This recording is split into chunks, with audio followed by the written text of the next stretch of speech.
Good morning. আপনাদের প্রিয় কথা কাহিনী ইউটিউব চ্যানেলে আপনাদের স্বাগত।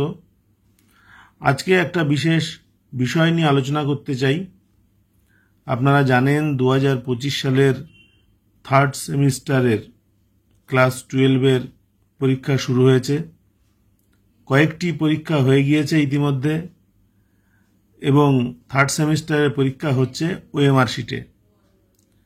যে ওএমআর শিটে পরীক্ষা হচ্ছে এবছর, সেই ওএমআর শিটের গঠনটা এই নমুনা ওএমআর শিটের সঙ্গে অনেকটাই মিলবে। রেজিস্ট্রেশন নম্বর লিখতে হয় বাচ্চাদের, রোল নম্বর লিখতে হয়।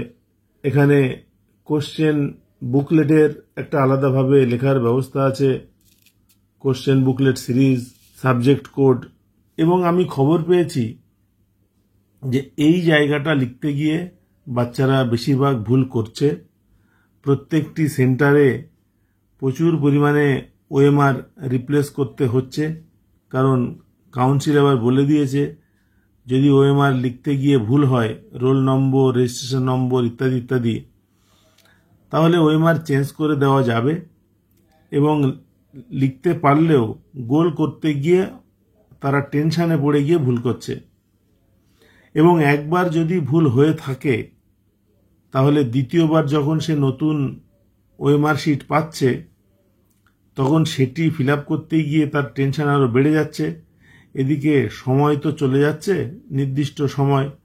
তো এই সমস্যাগুলো হচ্ছে নিচের অংশে বাচ্চারা যেখানে উত্তর করছে, সেটা নিয়ে বলার কিছু নেই, ওখানে যে যেমন পারবে করবে। কিন্তু এই যে রেজিস্ট্রেশন নম্বর, রোল নম্বর লিখতে গিয়ে এই ছোট ছোট বাচ্চারা ভুল করছে, এটা দেখে আমার মনে হয়েছে যে আমাদের কর্তৃপক্ষ চাইলে ওই ওএমআর শিটের প্রথম অংশটা, অর্থাৎ নাম, রেজিস্ট্রেশন নম্বর যেখানে লিখতে হয়, সেই জায়গাটা কিন্তু সহজেই পরিবর্তন করে দেওয়া যায়। Admit card personalised, registration number personalised, marksheet certificate personalised হয়, প্রত্যেকের নামে নামে আলাদাভাবে ছাপানো হয়। ওএমআরও কিন্তু সেইভাবে ছাপানো যায়।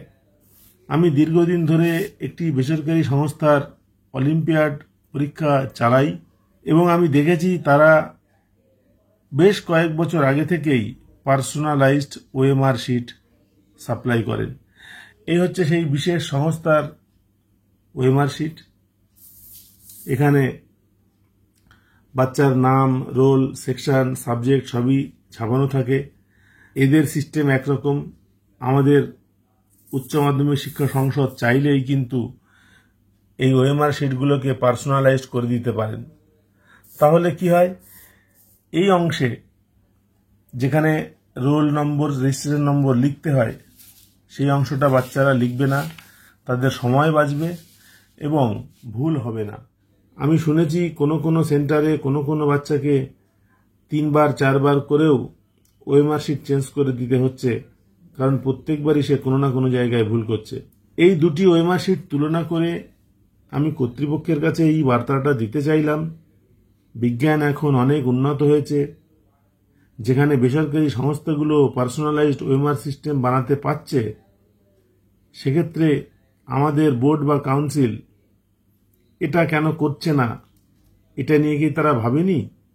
তাদেরকে ভাববার জন্য আমি বলবো, বাচ্চারা পরীক্ষার সময় এমনিতেই টেনশনে থাকে।